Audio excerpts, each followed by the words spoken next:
porque Alexandre Brito já está aqui, ele é psicólogo, você conhece muito bem. Obrigada, Alexandre, pela sua presença. Que agradeço, boa tarde. Roberta. E a Elis, ela vai participar aqui com a gente hoje, trazendo esse relato que você entende muito bem dessas dores que nós acabamos de tentar traduzir para os nossos telespectadores, né, Elis?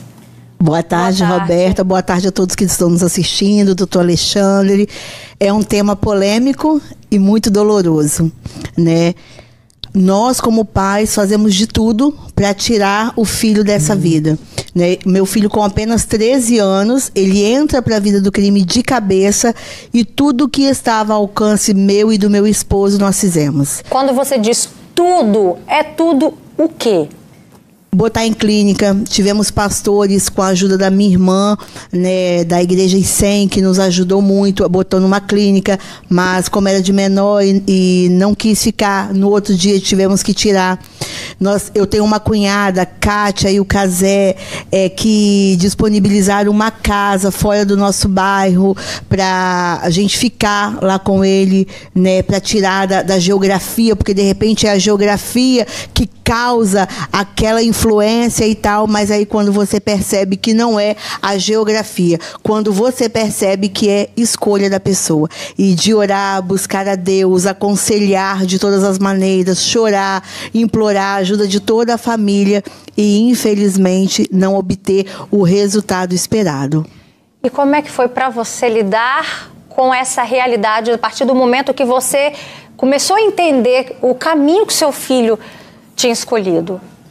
Muito difícil, muito dolorido, porque não tem relatos da família, não tem exemplo da família que levasse ele para essa vida, para a criminalidade. Ele era o filho mais novo ainda, né? Era o caçulo, o mais velho, sempre trabalhou, né? Sempre ajudou em casa, um menino muito bom.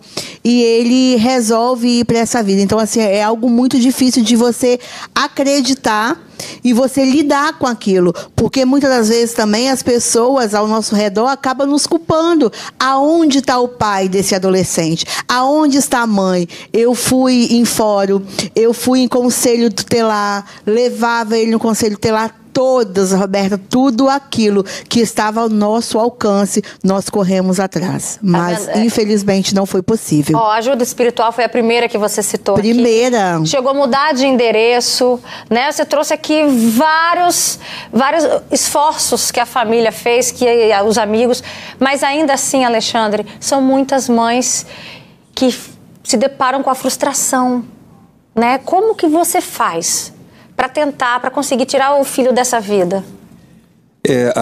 Primeiro, a gente vê que tem várias dificuldades da família diante disso, né? Primeiro que a família tem que lidar com algumas perdas. Por exemplo, a primeira perda é a mais comum, é que o filho, em geral, não corresponde à expectativa dos pais. Ele tem essa liberdade. Mas, por outro lado, quando ele não corresponde a essa expectativa em uma situação de vulnerabilidade, como é o caso do tráfico ou de outras situações de violência, ainda tem um outro grande golpe, uma outra ferida também na família, porque ela vê a possibilidade desse filho estar envolvido com um crime, podendo tanto fazer com que ele tenha prejuízos, quanto causar prejuízos nos outros também, o que também pode trazer muitos problemas, como por exemplo, na questão dos valores familiares, né? Então isso começa a entrar em crise também.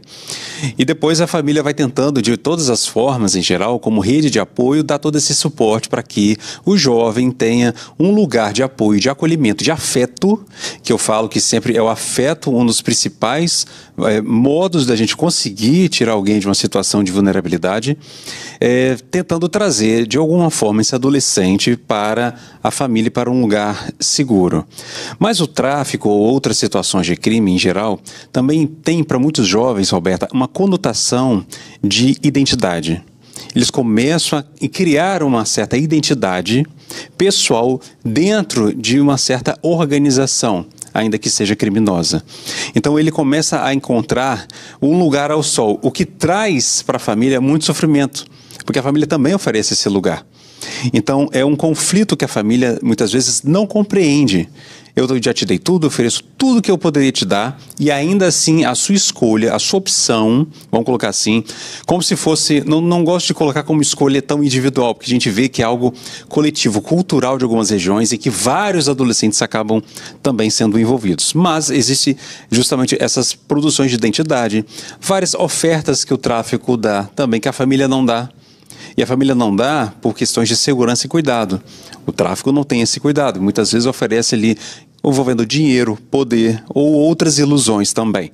Então o jovem acaba entrando nesse mundo, fazendo uma resistência muitas vezes a situações que ele pode ter vivido, mas também se colocando e sendo colocado, né, porque isso é muito importante, não se trata apenas do jovem ter uma decisão tão consciente, porque às vezes nem é tão consciente assim, mas ele é colocado culturalmente muitas vezes nessa situação de vulnerabilidade, tendo vários riscos ali, muitas vezes sem essa consciência, ainda que a família diga, repita, e todo o aparelho, inclusive ali, de políticas públicas estejam ao lado dele, ainda assim, muitas vezes é muito difícil você conseguir enfrentar algumas dessas seduções que a gente vê em crimes organizados. Tem muita gente já participando aqui no nosso WhatsApp. Boa tarde, Alberto, que é o Júnior de Jardim América. Minha mãe sofreu muito quando eu estava no mundo do crack. Ela fez de tudo para me ajudar. Graças a Deus, hoje eu estou limpo já há 9 anos. Olha que bênção, Júnior. Júnior, vem um dia participar aqui com a gente, tá? Tô te esperando aqui também no programa. Ó que ele participa aqui no nosso WhatsApp. Boa tarde, meu filho com 15 anos foi para o mundo das drogas. Não sei o que fazer. Tem outro relato triste, Roberto. Eu criei meus filhos em uma periferia de Vila Velha, no bairro Boa Vista. Graças a Deus, todos no caminho do bem, mas infelizmente nem todos têm a mesma sorte. Os amigos do meu filho de escolinha de futebol, a maioria foi para o tráfico. Roberta, boa tarde. Perdi meu filho, tem 23 anos. Na época ele tinha 17. Sofro até hoje e já ficou internado várias vezes. É muito triste a gente ver o nosso filho nessa situação. Imagina a decepção que é para um pai, para uma mãe. Você dá o seu melhor de acordo com a realidade da sua família e o seu filho começa a ir por outro caminho e você se sente ainda o quê, Liz? Qual que era o seu sentimento com você? Você ouvia julgamentos da sociedade? Você também se julgava? Primeira coisa, primeiro sentimento que veio no meu coração veio assim: eu fracassei como mãe. Eu errei como mãe. Não sabia como eu tinha errado, mas no meu ser eu só dizia assim: eu errei como mãe. Porque, como o doutor disse, né, a gente, não só os nossos filhos que sofrem os danos, mas, de certa forma, eles causam danos também. Então, assim, eu errei como mãe, eu falhei como mãe, mas eu tive 2 filhos, né? O Tiago, um exemplo de filho que sempre me deu muita alegria, o Diogo também me deu algumas alegrias, mas e aí eu pude entender que eu não errei tanto, porque em um eu acertei. E eu criei da mesma forma, mesmo pai, mesma mãe, mesmo ambiente, mesmo tudo, né? E aí você vê um indo para a vida errada, para a vida do crime, né? Mas a gente tem essa sensação de como fracassei como mãe em algum momento. Como que os pais fazem para lidar com esse sentimento que não tem como, né? A gente ouve um relato desse, não tem como a gente, em algum momento, não se questionar. Como que eles lidam com esse sentimento? Olha, trabalhando, atendendo e vendo essas realidades, né, muitas vezes fazendo esse serviço também com essas famílias, a gente vê que as famílias têm esse sentimento inicial: onde foi que eu errei, o que eu podia ter feito. Só que isso a gente vê que é uma explicação que acaba reduzindo um problema muito complexo. Eu digo assim: a mãe errou, por causa dela o filho foi para o crime. E não é verdade. É muito mais complexo, é cultural, é regional. Tem aí toda uma história do Brasil, né? Uma construção do crime no Brasil. É muito maior do que uma mãe, né? Então a gente vê que muitas vezes o que a gente desenvolve como recursos, Roberta, é o quê? É a família se colocar sempre disponível como lugar de acolhimento. E isso, quando é feito, a gente já vê que não é um fracasso da família. Não é o erro, porque ela continua ali presente de alguma forma. Ainda que algumas famílias digam assim: lavo minhas mãos, já fiz o que eu tinha que fazer, se você escolheu, ok, mas tem aquela vírgula, mas se precisar eu estou aqui. Então, esse lugar da família faz com que ela possa tirar esse peso, que muitas vezes, socialmente falando, a gente coloca na família como se fosse assim, pai educou mal, mãe educou mal, e aí, tá vendo? Porque você não fez o que fazia. E ainda algumas pessoas argumentam que tinham os pais ser mais firmes com violência. Tinha que ter batido, tinha que ter isso, mas não é verdade, né? Você não vai resolver isso com mais violência, né? Com mais agressão. Então as famílias começam a trabalhar, Roberta, um pouco melhor essa questão da culpa, dessa sensação de fracasso, quando ela entende mais que isso é para muito além dela. E que a gente vê que isso se repete. Então, se repete, gente, não é individual, não é pessoal, não é só você, não é só sua família. É muito maior. Então, é importante que a família entenda o lugar dela. Porque o lugar dela tem limite. Fazer tudo não significa que ela vai, de fato, conseguir o que ela quer. Mas ela vai oferecer o que é necessário. Então, quando eu estou acompanhando casos assim, a gente tenta fazer esse lugar. É um lugar, ao mesmo tempo, que não aceita, tá? Gente, acolher não significa aceitar tudo. Amar não significa aceitar tudo. Não aceita, mas ao mesmo tempo se coloca ali como uma possibilidade de segurança. E olha só o desabafo, gente, da dona Maria Lindomar. Ela também perdeu o filho para o tráfico de drogas aos 15 anos. Vamos ver. Tive o sofrimento de perder um filho com 15 anos por causa das drogas. Ele não chegou nem a um ano a fazer aviãozinho. Infelizmente não me fez vergonha, não roubou, não fez nada que pudesse maltratar, mas maltratava porque eu não tinha meu filho do meu lado. Porque o inimigo, ele vai em sua porta, né? E é isso que aconteceu comigo. Eu tentei aconselhar, levava para a igreja, conversava, falava que era bom, que era errado. Quando ele tinha 12 anos, deu um computador a ele, para ele não ir para essas lan houses, esses lugares, que a gente não sabe o que passa. Mesmo assim, os inimigos iam na porta, puxava e ele ia. Muito triste, né? A gente até recebeu aqui alguns comentários de pessoas dizendo assim, vocês também não estão vendo o sofrimento das mães dos policiais. Em nenhum momento a gente está misturando os assuntos. O que a gente está trazendo é uma realidade que todos os dias a gente tem noticiado, que a gente tem visto, que se repete, né? No Rio de Janeiro, São Paulo, no Espírito Santo, no Nordeste, em qualquer lugar, que é o quê? Os filhos, as crianças, os adolescentes entrando para o mundo do crime.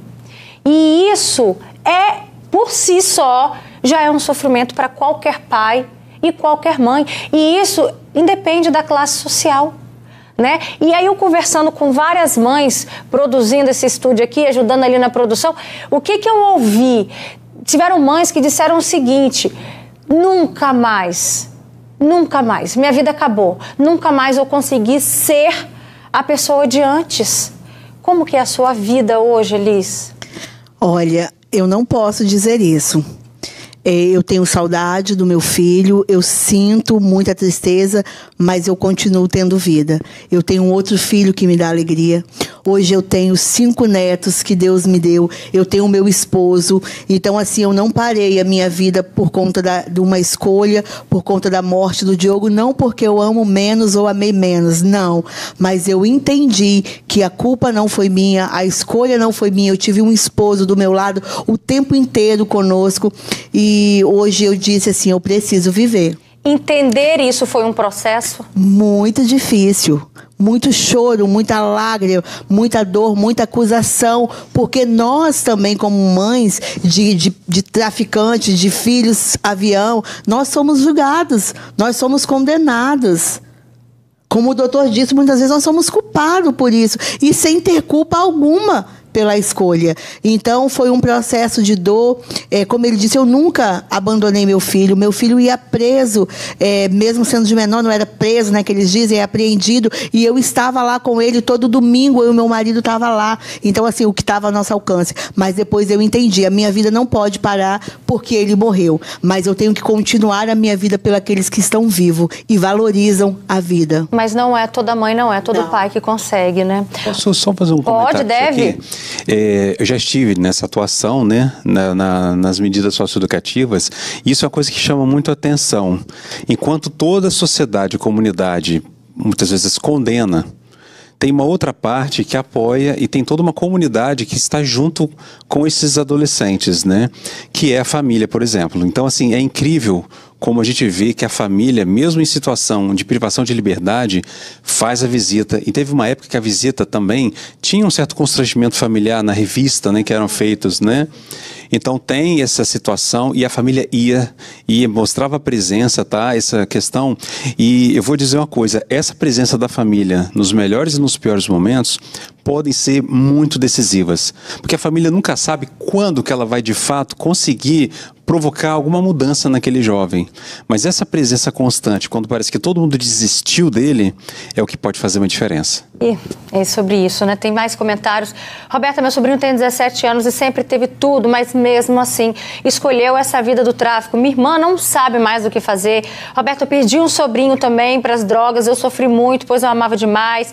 Outra pessoa dizendo, meu irmão, quando completou 13 anos, também se envolveu no tráfico. Hoje, graças a Deus, não está mais nessa vida. Hoje ele tem 18 anos, né? Roberta, eu vivi na pele, minha sobrinha foi usuária de drogas na adolescência. Graças a Deus ela está liberta. Toda a família sofreu muito nesse período. É sobre isso, a gente está falando do sofrimento da família, em especial dos pais. Porque amor de pai e mãe, a gente sabe o quanto que isso é incondicional. Não importa se é um bandido, se errou, mas a mãe vai sempre amar o seu filho. É sobre essa dor que a gente está falando. Graças a Deus eu estou liberta há 15 anos, eu usei crack desde os 16. Tem outro relato também. A gente, como mãe, sofre, adoece, padece e enlouquece por saber as atitudes que os nossos filhos tomaram. Não foi a criação que demos. E hoje eu me sinto enferma por ter esse sentimento de saber o que eu não fiz pelos meus filhos. Alexandre, para finalizar, o nosso tempo está acabando, mas a gente precisa ajudar essa mãe e outras também. Gostei da frase dela, não é pela educação que você deu, eu diria que é apesar da educação que você deu. Muda, né? Muda. Porque se a gente ressignifica as coisas como ela trouxe dessa ressignificação, de se sentir vivo, ainda que tenha uma perda, mesmo que seja se sentir vivo da seguinte forma, né? Eu nunca mais vou ser a mesma, mas continuo vivendo. Ainda tenho, de alguma forma, né, essas questões que me movem, me mantêm viva. Então, eu acredito que seja pensar nisso, que a família, ela como rede de apoio, como aquele sustento que traz a coisa mais importante para a vida, que eu acredito que são os afetos, e o afeto é protetivo, e porque não basta oferecer apenas coisas materiais. Tem toda uma rede, uma política pública que você pode procurar, procure ajuda. O problema é que as famílias sentem vergonha de pedir ajuda, tá? Porque elas já se sentem constrangidas, mas peça ajuda sim, não tente fazer isso como se você sozinho fosse responsável, ou o único responsável, isso está inclusive na legislação, pela criança, pelo adolescente, seja quem for. Então, nem sempre é pela educação, e às vezes não é, ou quase nunca é pela educação, mas é apesar dela. Obrigada, Alexandre Brito, pela sua participação. Eu agradeço. E mais uma vez, Elis, obrigada pelo seu relato tão forte. Muito obrigada. Mais uma vez estar aqui. Eu só queria dizer uma coisa. Nós não estamos aqui fazendo apologia ao crime e defendendo os traficantes. Quando eu vejo aqueles montes de corpos lá, de traficantes, eu não vejo traficantes ali, eu vejo seres humanos. Assim como os policiais também que foram assassinados. Uma guerra que acaba dos dois lados e que ninguém está ganhando. A gente só consegue olhar ali e ver vidas, pessoas que perderam as suas vidas pela guerra que está. E aí a gente vê o sofrimento de quem ficou, porque por trás de um traficante, de um policial, existe uma pessoa que ama.